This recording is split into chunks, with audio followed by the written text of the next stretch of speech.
So not one, not two, but 7 new fragrance releases to preview with you guys. Now, per usual, if you like discounted fragrances on the low, do check out Joma Shop, Fragrance Spy / Fragflex, and Perfume Online. They're all in my description down below. You'll save tons of money compared to retail. In Joma Shop, you can also do designer shopping like watches, handbags, clothing, sunglasses, especially though the watches, I highly recommend that. That's where I buy a lot of my watches, from Joma Shop, and they're all authentic. So let's get into this. Unreal releases, and we'll start with 1 Million Night Elixir. Now, shout out to pretty much 2 websites here. It's going to be Scent Advice and it's going to be iFragrance Official. I use both of those sites. I'll link both of the sites down below. All the information came from them. I did not get this information, okay? So they get all the credit. I'm just reacting to their post, to their website. 1 Million Night Elixir. So this is one I'm most excited for. Maybe I should have ended with this. Mandarin, maple syrup, and ambers is what it says here. I think this is going to be phenomenal. I think this is going to be stellar. I really hope this is a true kind of like club banger, trying to recapture what 1 Million the original did with that blood orange vanilla. Obviously, it's going to be a different spin, but recapture that, wow, this is a heavy, strong, high quality, crazy club banger type of fragrance. I want that again. It says, unlock the night with a limited edition 1 Million Night Elixir. Our iconic gold bar meets black for the very first time. Under warm spotlights, amber sensuality, and fresh mandarin fused with addictive maple syrup for a magnetic masculine fragrance that radiates through Rabanne nights. Now, this is one of those fragrances again where I don't care how sweet it is. I want it to be incredibly sweet. I want it to be annoying. As long as it's good quality, make it as strong as the original 1 Million. Make it as strong as Ultramall by Jean-Paul Gaultier. Give me a loud, sweet, syrupy fragrance. 2 things I ask for, assuming the performance is there, of course. 2 things I ask for: a unique scent profile and a good quality designer scent profile. As long as they can meet that, I think they have a winner, and I'm really looking forward to it. I'm talking about the bottle, and then we'll move on to the next fragrance here. I think the bottle's fine. It's the classic gold bar look. It's making the money. It's working. Why would they change it? So excited for this one. Let me know your thoughts on that. Let's flip to Invictus Elixir. Invictus Elixir. Now, this is one I'm kind of like half and half on. I'll explain to you why. Mineral notes, cypress, and vanilla caviar. Now, whenever fragrances say vanilla caviar, usually that just comes across like a salty, aquatic type of sea vibe. So this is probably going to be like a sweet, salty, sea-like fragrance. We'll read about it. Enter the stadium, feel the intensity, experience Invictus Elixir by Rabanne, an exhilarating no limits blend of epic intensity that ignites the senses. An everlasting salted mineral accord meets aromatic cypress of the internal winter, and the opulence of vanilla caviar, an olfactive signature crafted by the undefeated hero as he scales new heights to snatch the golden trophy and celebrate his sporting success. Okay. So a few thoughts. The bottle is fine. I think it looks fine. I think it's generally gold with a little bit of black underneath. The past Invictus releases, they've been cool scent profiles, good scent profiles, but I don't think they've had good quality. Not like the Paco Rabanne 1 Million line. The Invictus line always smells like it has less quality. It's not like a cheap, trash smelling designer. But when I know there's an Invictus flanker coming out or a new Invictus, I know it's not going to be a high designer quality. You know what I mean? It's kind of mid. I just don't care for this one. I'm not too excited.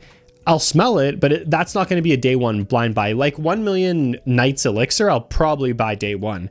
But this one I won't. I'm just curious though. We'll see what they put out. Let me know your thoughts down below. We'll flip to Beau Narcisse, Beau Narcisse, Jean-Paul Gaultier, bergamot, musk, and tonka. That doesn't say much, but I will say this. Typically in these Beau fragrances, the tonka is always divisive. You have half the community whenever they release a Beau fragrance saying the tonka's too spicy and smells like BO. And then you have the other half of the community saying it's fine, but the citrus mint mix is too weird and they don't like it. You get 2 different sides. Almost every Beau release has a spicy tonka bean underneath, whether it's prominent or subtle, but it's always there. So this is probably going to carry that same DNA. An Irradiant Eden of gold and precious stones, JPG unveils Beau Narcisse Eau de Parfum, irresistible and magnetic. A bergamot breathes a wave of freshness, musk slowly unveils a deep sensuality, and tonka bean ignites an intense, addictive allure. I'm looking forward to it. Not a day one purchase, but I'm curious what they'll do here. And I love the bottle. I think the bottle's really cool. And I like kind of that blue emblem there too. Bottle looks great. Gentleman's Society Sport. We got to keep moving here. I don't want this video to be too long. This is an aromatic woody fragrance with lemon, daffodil, vetiver, and cedarwood. So Right off the top, I think this is going to be a unique scent profile, and I think it's going to be high quality. Givenchy typically does good quality fragrances in the gentleman lineup. I am curious how Givenchy is going to do a gentleman sport fragrance. I know they're going to bring the quality. It says here it's going to be a little lighter, aromatic, woody core, makes it much airier and versatile. That's what it says. I think it'll be good, but I don't know if it's going to be kind of wow, it really floors you or stuns you with how good it is. Typically, sport fragrances aren't like that. We'll see how it goes, though. I'm looking forward to it. I have no problem with the bottle. A lot of sport fragrances, even Christian Dior, they just put that red sport and they kind of make it simple. It's kind of like a thing in the fragrance industry, so no problem with the bottle. Same gentleman emblem in the middle. We'll see how it goes. Yeah, no problems with that one. Acqua di Gio Eau de Parfum Intense. I think this might be a useless release, but that's just me. Bergamot, green apple, marine notes, clary sage, amber, woody notes. So we actually have some marketing photos too with this one. I want this fragrance to not smell like the ADG typical lineup. If it smells like that original classic Acqua di Gio DNA, I don't think it's going to be different enough for people to get excited. Not going to be a day one buy, but I will try it out. I'll report back. Two more. Forever Wanted. We have Azzaro Forever Wanted Absolu. Super pumped for this one. I am, and it might be a day one purchase. I'll tell you why. So incense, whiskey, amber woods, and vanilla. Good scent profile. Now, Azzaro has been doing a good job with their releases recently. Forever Wanted Elixir for a leather fragrance was phenomenal quality. The Most Wanted Eau de Toilette Intense, phenomenal quality, like that moss liquor vanilla with a citrus fruit opening. Amazing. Both unique scent profiles. These are good fragrances, good quality. So I expect, as someone who's going to put my money towards fragrances, I expect Azzaro with Forever Wanted Absolu to release a good quality fragrance. I hope the performance is good, projection and longevity, and I think it will be unique. The fragrances they've been releasing have been more or less unique recently, so I am looking forward to it. We'll see what this whiskey accord is. It's not going to be niche quality. It's not going to be super realistic, but having some incense vanilla, it's probably going to be a dark vanilla fragrance with a boozy wash. As long as it's unique, I'm looking forward to it. There's a huge blurb here. I'll put it on the screen. You can pause it and read it.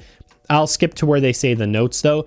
It says it's an ambery woody fragrance where the vibrant intensity of incense seamlessly merges with the warm sensuality of vanilla and whiskey. So it's not going to be incense dominant or anything like that. It might be a dark smoky vanilla. Really excited though. Really excited for this one. I think this one's going to be great and we'll see how it goes. I'm looking forward to this one. And the last one, Tom Ford Taormina Orange. Forgive my pronunciation. Blood orange, bitter orange, cardamom, orange blossom, oak moss, patchouli.